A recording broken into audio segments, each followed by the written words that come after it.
नमस्कार, मैं रवीश कुमार। यह महिला कौन है जिसकी तस्वीर आज राहुल गांधी ने प्रेस कॉन्फ्रेंस में दिखाई और दावा किया कि इस तस्वीर वाले वोटर ने हरियाणा के विधानसभा चुनाव में कई बार वोट किया है। Who is this lady?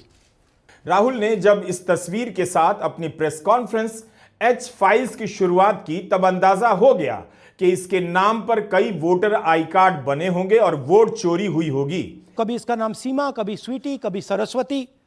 22 बार हरियाणा के युवा, अच्छी तरह सुनिए, 22 बार 10 बूथ में इसको वोट देने का मौका मिलता है। इसी के साथ राहुल गांधी ने प्रेस कॉन्फ्रेंस में आरोप लगाया कि हरियाणा के चुनावों में 25 लाख फर्जी वोटर बनाए गए और कांग्रेस को हराया गया। चुनाव से पहले उन 3.5 लाख वोटर का नाम मतदाता सूची से काट दिया गया जिन्होंने लोकसभा में वोट किया था। जो नाम जोड़े गए उसी में से एक है इस महिला का फोटो जिसे ब्राजील की मॉडल बताया जा रहा है। इस तरह 5 अक्टूबर को वो हाइड्रोजन बम राहुल गांधी ने फोड़ दिया जिसकी बात वे 1 महीने से कर रहे थे। चुनाव आयुक्त सुखबीर सिंह संधू, पूर्व मुख्य चुनाव आयुक्त राजीव कुमार, मौजूदा मुख्य चुनाव आयुक्त ज्ञानेश कुमार, इन तीनों का चेहरा भी इस प्रेस कॉन्फ्रेंस में बार बार आता रहा और राहुल ने बेखौफ होकर कहा, नाम लेकर, कि ये तीनों नरेंद्र मोदी और अमित शाह के साथ मिलकर देश की लोकतांत्रिक प्रक्रियाओं को खत्म कर रहे हैं। भारत के इतिहास में चुनाव आयोग पर इतनी तैयारी के साथ कभी किसी ने आरोप नहीं लगाए होंगे। तो इन तीनों ने और नरेंद्र मोदी जी ने और अमित शाह ने मिलकर हिंदुस्तान की डेमोक्रेसी को खत्म कर दिया है। हिंदुस्तान के कॉन्स्टिट्यूशन पर यह आक्रमण है, अंबेडकर जी के कॉन्स्टिट्यूशन पर यह आक्रमण है। प्रेस कॉन्फ्रेंस की तैयारी बता रही थी कि राहुल गांधी अब चुनाव आयोग को लेकर पीछे हटने वाले नहीं, एफआईआर या जेल का डर नहीं। अगर लोकतंत्र की चोरी हो रही है तो अपनी बात कहने का फर्ज अदा करेंगे। इस बात को देश के सामने कह रहे हैं, बाकी देश समझता रहे कि क्या इस तरह से वोट चोरी होनी चाहिए। मैं यूथ से कहता हूं, जेनजी से कहता हूं, हिंदुस्तान के नागरिकों से कहता हूं कि ये जो लोकतंत्र है ये आपका है। ये ना इलेक्शन कमीशन का है, ना नरेंद्र मोदी का है, ना अमित शाह का, ये आपका है। और इसको डिफेंड करना, इसकी रक्षा करना आपकी और हमारी जिम्मेदारी है। राहुल गांधी की प्रेस कॉन्फ्रेंस में इस बार एक नया पैटर्न निकलकर आ रहा है कि बीजेपी के कार्यकर्ताओं और नेताओं के 2-2 राज्यों में वोटर आई कार्ड बने हैं और बीजेपी नेताओं के घर पर 66 वोटर के नाम भी मिले हैं। उन्होंने केरला बीजेपी नेता का एक बयान दिखाया जिसमें वे कह रहे हैं कि जिन विधानसभाओं में हम जीतना चाहते हैं वहां पर बड़ी मात्रा में लोगों के नाम जोड़े जाएंगे, फिर चाहे जम्मू कश्मीर से ही लोगों को लाना पड़े। इस बात की जांच कौन करेगा कि कितने बीजेपी के कार्यकर्ताओं के पास 2-2 वोटर आई कार्ड हैं? अगर यह तरीका अपनाया जा रहा है तब फिर चुनाव ही क्यों हो रहा है? यह देखिए, सबसे बड़ा एग्जाम्पल, दालचंद जी बीजेपी के यूपी में सरपंच है, उनका बेटा यशवीर। ये देखो, ये यूपी में मिनिस्टर लक्ष्मी नारायण साहब के साथ बैठे हुए हैं, पीछे बैठे हैं। ये यूपी में वोट करते हैं और यही हरियाणा में वोट कर रहे हैं। इसमें देखिए, इसमें इन्होंने अपना पिता का नाम बदल दिया, मगर बात हमने पकड़ ली क्योंकि बेटे ने बाद नाम नहीं बदला। तो बेटे का पिता का नाम दालचंद और उधर उसने बदलने की कोशिश की मगर पकड़ लिया। और यह सिर्फ एक उदाहरण नहीं है। मैंने टीम से कहा कि भैया फिजिकल रिकॉर्ड्स लाओ कि मैं दिखाऊंगा 19 लाख कितने होते हैं। वो कहते नहीं कर सकते, इतना बड़ा है कि मतलब नहीं कर सकते। बीजेपी लीडर उमेश, इनका एड्रेस हाउस नंबर 150, इनके घर में 66 लोग रहते हैं। चेक किया, झूठ। राहुल बार बार जोर दे रहे हैं कि यह सब एक सिस्टम के तहत हो रहा है, सेंट्रलाइज सिस्टम है, एक जगह से हो रहा है जिसमें चुनाव आयोग बीजेपी के साथ मिलकर बीजेपी को जिता रहा है। अगर राष्ट्रवाद की राजनीति करने वाली बीजेपी के कार्यकर्ता 2-2 राज्यों में जाकर वोट डाल रहे हैं, उनके पास 2-2 राज्यों के वोटर आई कार्ड हैं, इससे दुखद क्या हो सकता है? ऐसे हजारों वोटर हैं जो यूपी में वोट कर रहे हैं और फिर आकर हरियाणा में वोट करते हैं। इसलिए ये पूरा स्टैगर्ड प्रोसेस है कि भैया हरियाणा पे पहले होगा, फिर यूपी में बाद में होगा, फिर गुजरात में यहां होगा। ये पूरा जो स्ट्रक्चर बनाया गया है इसके लिए बनाया गया है कि हमारे लोगों को 2, 3, 4, 5 बार वोट कराया जाए और कांग्रेस पार्टी और विपक्ष के लोगों को वोटर लिस्ट से हटाया जाए। ये नीचे प्रहलाद जी सरपंच मथुरा डिस्ट्रिक्ट, ये होडल असेंबली में वोट कर रहे हैं और ये हैं बीजेपी के नेता के साथ, यूपी मिनिस्टर के साथ, लक्ष्मी नारायण के साथ, ये इनका भी फोटो है। बिहार में पहले चरण का मतदान 6 नवंबर, दूसरे चरण का मतदान 11 नवंबर को है। 5 नवंबर को राहुल गांधी हरियाणा में वोट चोरी के मुद्दे को लेकर प्रेस कॉन्फ्रेंस करते हैं। उन्होंने जिस तैयारी के साथ अपनी बात रखी, उससे इस सवाल का जवाब मिल जाता है कि विपक्ष आखिर क्या करे। अगर वोट चोरी हो रही है तब फिर गांव-गांव, गली-गली घूमकर क्या फायदा। इस ट्रॉली पर दस्तावेजों का अंबार ढोकर लाया गया और राहुल गांधी ने बताया कि एक बार नहीं बल्कि कई बार तथ्यों की जांच की गई है। हर तरफ से आश्वस्त होने के बाद ही प्रेस कॉन्फ्रेंस बुलाई गई है। इसके पहले घंटों, हफ्तों, महीनों इन दस्तावेजों का अध्ययन किया गया है। I must tell you, I struggle to believe it. I was in shock. I simply could not believe what I saw. I told the team that, listen, cross-check this, not from one source, cross-check it multiple times, again and again and again and again. And what you're seeing today is the result of that process. What we are saying, and we are absolutely going to prove it to you 100% using data. कायदे से इतने बड़े आरोपों के बाद चुनाव आयुक्तों को इस्तीफा दे देना चाहिए, खुद जांच बिठा देनी चाहिए। जरा उन्हें अपने आयोग का इतिहास भी देखना चाहिए। 1952 में कितना गरीब देश रहा होगा भारत। उस गरीब देश के सभी वयस्कों की मतदाता सूची तैयार कर ली गई। एक एक वोटर तक चुनाव आयोग पहुंच गया था। दुनिया हैरानी से देख रही थी भारत कर पाएगा या नहीं, लेकिन चुनाव आयोग ने असंभव काम करके दिखा दिया। लोकतंत्र की ऐसी ठोस बुनियाद डाल दी कि इतनी छेड़छाड़ के बाद भी यह इमारत अभी तक बची हुई है। भारत के पहले चुनाव आयुक्त का नाम था सुकुमार सेन। मौजूदा मुख्य चुनाव आयुक्त का क्या नाम है? ज्ञानेश कुमार। क्या ज्ञानेश कुमार भारत के इतिहास में इसी तरह से दर्ज होना चाहेंगे? वोट चोरी का आरोप लेकर इस पद से जाना चाहेंगे? आयोग को बताना चाहिए कि खुद को बेदाग साबित करने के लिए क्या करना चाहेगा। राहुल गांधी ने बताया कि हरियाणा विधानसभा के चुनावों में कांग्रेस और बीजेपी के बीच वोटों का अंतर करीब 1,08,000 ही रहा। 8 सीटों पर बीजेपी को कांग्रेस से 22,000 से अधिक वोट मिले और बीजेपी को बढ़त मिल गई। विधानसभा में 3.5 लाख से अधिक वोटरों के नाम काट दिए गए जिन्होंने लोकसभा में वोट किया। इस तरह हरियाणा के 2 करोड़ वोटर में से 25 लाख वोटर फर्जी हैं। इनमें से 5.25 लाख डुप्लीकेट वोटर हैं। 93,000 वोटर ऐसे हैं जिनका पता संदिग्ध है, जो बेघर हैं। तीसरी कैटेगरी है बल्क वोटर की, जैसे एक घर में 500 वोटर, तो ऐसे वोटर की संख्या 19 लाख है। कैसे हो सकती है? इस तरह से कुल 25 लाख वोटर ऐसे हैं जिन्हें फर्जी कहा गया। ब्राजील वाली मॉडल के बारे में राहुल गांधी ने कहा, उसकी तस्वीर का इस्तेमाल किसी बीएलओ की हरकत नहीं, बल्कि यह कहीं और से किया गया है। इससे क्या पता लगता है? इससे पता लगता है कि यह सेंट्रलाइज्ड ऑपरेशन है। क्यों? क्योंकि यह 10 बूथ में इसकी फोटो आती है। इसका मतलब यह बीएलओ का काम नहीं है, यह सेंटर से डेटाबेस में यह डाला गया है। ब्राजील की महिला 22 बार 10 बूथों में हरियाणा में वोट कर रही है।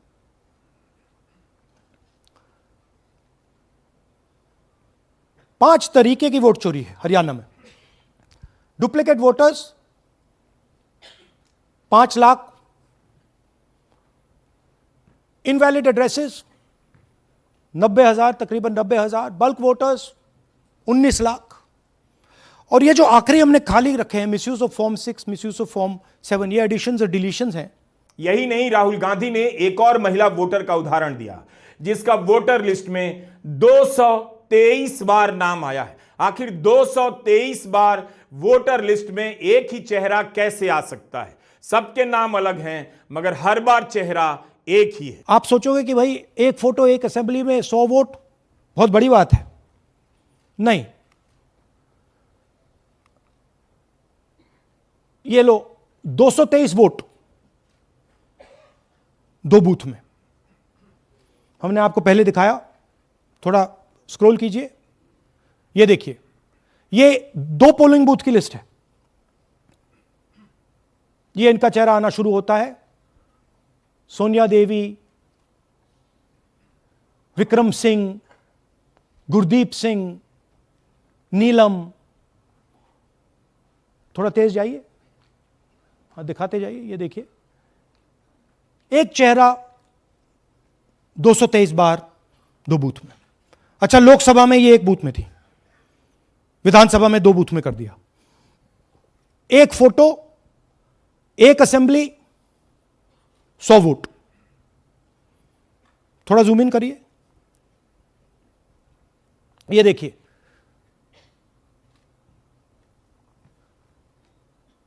रेहाना, ये देखिए, अलग अलग नाम, सेम फोटोग्राफ। बेगम, सलीम खान,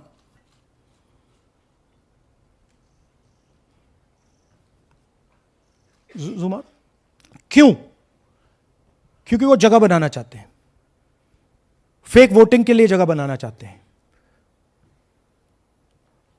आप सोचोगे कि भाई एक फोटो एक असेंबली में 100 वोट बहुत बड़ी बात है। नहीं, ये लो 223 वोट 2 बूथ में। हमने आपको पहले दिखाया, थोड़ा स्क्रॉल कीजिए, ये देखिए, ये 2 पोलिंग बूथ की लिस्ट है। ये इनका चेहरा आना शुरू होता है। सोनिया देवी, विक्रम सिंह, गुरदीप सिंह, नीलम।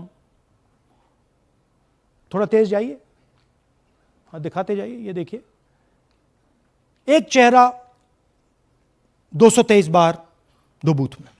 अच्छा, लोकसभा में ये 1 बूथ में थी, विधानसभा में 2 बूथ में कर दिया। You can go back. यह कारण है कि सीसीटीवी डिस्ट्रॉय होता है, कि इलेक्शन कमीशन यह नहीं दिखाना चाहता कि वोट कौन कर रहा है, कब कर रहा है, क्योंकि इन फोटोज को लेकर फेक वोटिंग हो रही है। अगर इस व्यक्ति के पास फेक आईडी है 10, 15, 20, जितने भी वोट करनी है कर सकती है। That is the idea, space बनाना, जगह बनाना चीटिंग के लिए।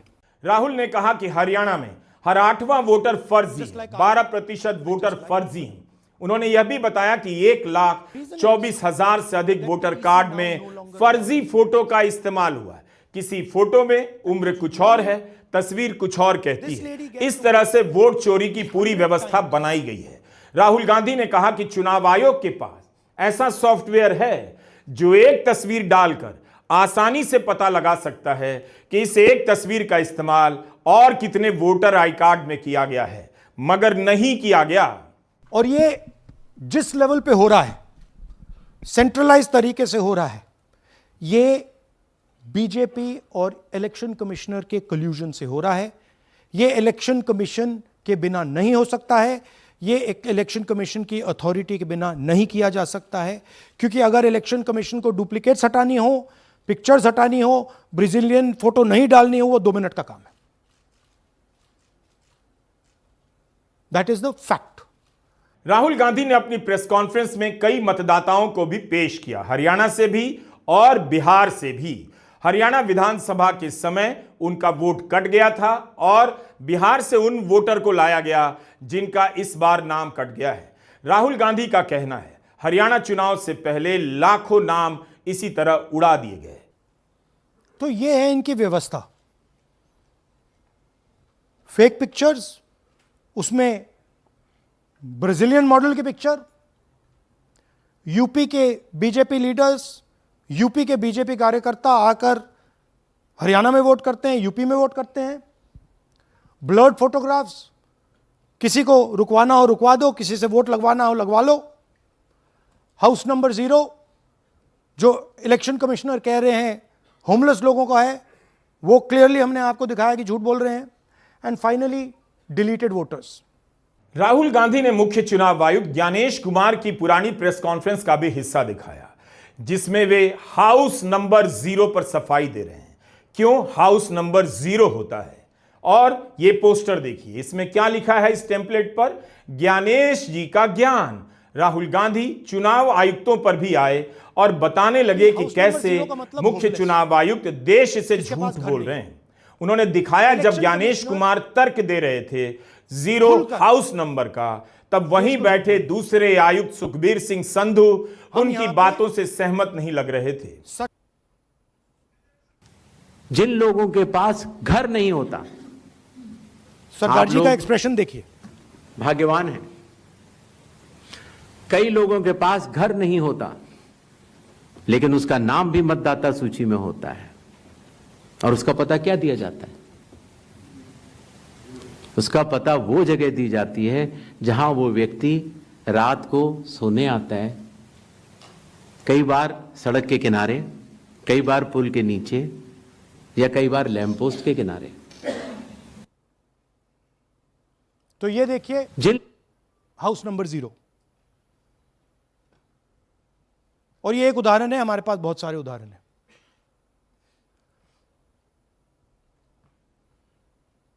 थोड़ा जूम इन कीजिए। नरेंद्र जी हैं ये इनका घर है।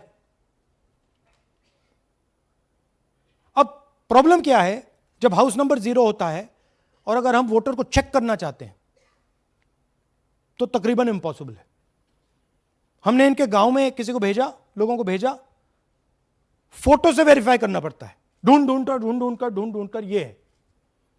उसके बाद फिजिकली हमने पता लगाया कि ये उसका घर है।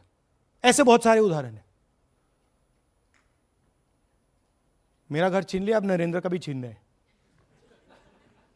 राइट?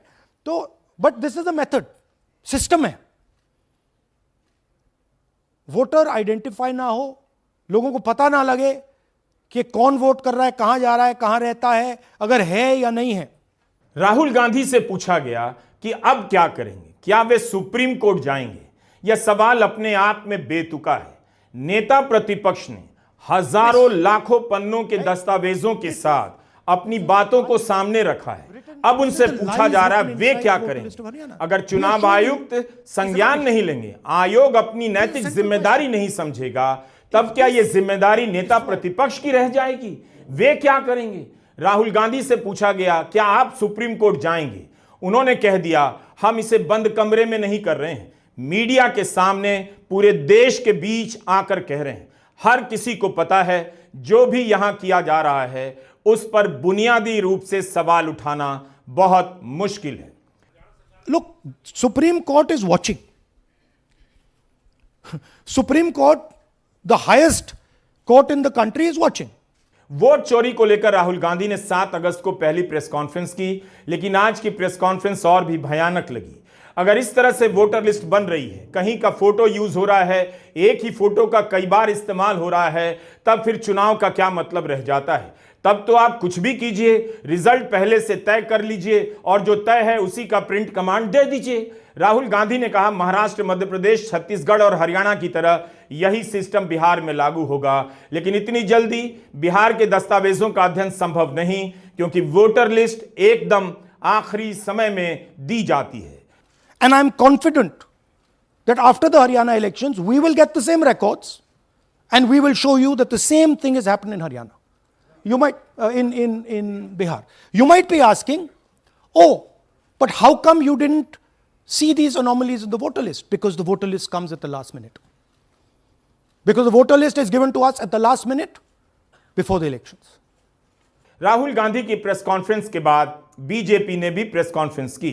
इस बार अनुराग ठाकुर की जगह किरण रिजिजू आए, जो संसदीय कार्य मंत्री भी हैं। उन्होंने राहुल गांधी के लगाए आरोपों का ठोस जवाब नहीं दिया, बस यही कहा कि राहुल गांधी कहां जाते हैं, कब जाते हैं? उनके इस जवाब से, इन आरोपों से साफ हो गया कि वे राहुल गांधी को हल्का बताने आए थे, अगंभीर नेता बताने आए थे, उनके आरोपों का जवाब देने नहीं आए थे। अब चुनाव के समय वो विदेश जाता है, पार्लियामेंट चलते समय राहुल गांधी चुपके से कंबोडिया निकल जाता है, थाईलैंड निकल जाता है। बिहार में चुनाव प्रचार चल रहा है, वो कोलंबिया चले गए। तो वो विदेश जाते रहते हैं, तो उसको विदेश से जो उसको प्रेरणा मिलता है, उसको लेकर के उसके कुछ टीम है, वो क्या तैयारी करते हैं उनको दे देता है, फिर आपका समय को बर्बाद करते हैं। नेता प्रतिपक्ष सीरियस मुद्दे पे बात करना चाहिए, फजूल के बातें पे समय व्यर्थ नहीं करना चाहिए, ये मेरा उनको पहला सुझाव है।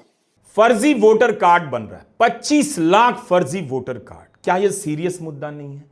किरण रिजिजू क्या कहना चाहते हैं? वोट चोरी का मुद्दा अगर गंभीर नहीं है तो कौन सा मुद्दा गंभीर है? मूल बात है, राहुल गांधी ने फर्जी वोटर कार्ड को लेकर आरोप लगाए हैं।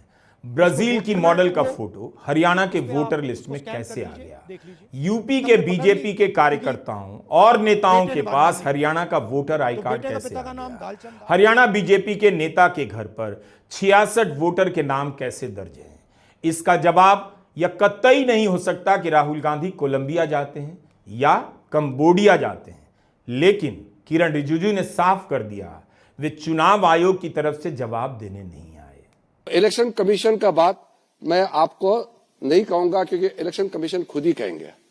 बीजेपी का नाम लिया है और बीजेपी का मुख्यमंत्री का एक क्लिप को चला के बोला है, इसलिए मैं उसको जवाब देना चाहता हूं। चुनाव आयोग की तरफ से सूत्रों के हवाले से जवाब आया है। इतने बड़े आरोपों का जवाब सूत्रों के हवाले से, इसका कोई मतलब नहीं। इसी तरह एसआईआर के पहले बिहार में सूत्रों के हवाले से घुसपैठिया होने का मामला उछाला गया। एसआईआर के बाद जब घुसपैठिया नहीं मिला, तब चुनाव आयोग ने खुली प्रेस कॉन्फ्रेंस में आकर सफाई नहीं दी कि वह सूत्र कौन था। इतने गंभीर आरोप पर चुनाव आयोग को कायदे से विस्तृत प्रेस कॉन्फ्रेंस करनी चाहिए थी। हरियाणा के मुख्य चुनाव अधिकारी ने ट्विटर पर लिखा है, इस जवाब में कई तथ्य दिए गए हैं, बीएलओ की संख्या बताई गई है, बूथों की संख्या बताई गई है। इनका क्या मतलब है? हरियाणा के मुख्य चुनाव अधिकारी ने कहा, जिस दौरान मतदाता सूची बन रही थी उस समय निर्वाचन अधिकारी के पास अपील फाइल नहीं हुई। सभी पार्टियों के 86,000 से अधिक पोलिंग एजेंट थे। मतदान के अगले दिन किसी भी उम्मीदवार ने आपत्ति दर्ज नहीं कराई। निर्वाचन अधिकारी ने कहा कि इस पर आगे डिटेल में जवाब देंगे, लेकिन जो जवाब अभी दिया गया वह कोई जवाब नहीं है, बचकाना जवाब है। राहुल गांधी ने तो कहा कि वोटर लिस्ट चुनाव से ठीक पहले दी जाती है। इतने कम समय में इसकी जांच नहीं हो सकती। मामला वोट चोरी का है, चोरी हो रही है। हर घोटाला उसी समय नहीं पकड़ा जाता जब हो रहा होता है। कई घोटाले बहुत समय बाद सामने आते हैं। वोट चोरी की समझ बिल्कुल नई नहीं है। अगर किसी ने आपत्ति दर्ज नहीं कराई तो क्या वोट चोरी जारी रहेगी? कायदे से चुनाव आयोग को जांच करनी चाहिए। यह आरोप मामूली नहीं कि डेडलाइन मिस हो गई तो हम जांच नहीं करेंगे। यह इतना जटिल मामला है कि किसी को पता नहीं चला होगा, तभी तो इसे चोरी का नाम दिया जा रहा है। चोरी का पता बाद में चलता है, तब भी वह चोरी होती है। अगर 25 लाख वोटर फर्जी हैं तो यह साधारण आरोप नहीं है। इसका इस बात से कोई संबंध नहीं कि राहुल गांधी कहां जाते हैं, प्रधानमंत्री मोदी कहां जाते हैं। किसी ने आपत्ति दर्ज नहीं कराई। कायदे से सारे आरोपों को लेकर जांच होनी चाहिए। अब सीसीटीवी फुटेज विपक्ष के नेताओं को दे दिए जाने चाहिए। कांग्रेस जो फॉर्म मांग रही है उसके हवाले कर देना चाहिए, वरना आयोग के जवाबों से सवाल ही पैदा होते रहेंगे। नमस्कार, मैं रवीश कुमार।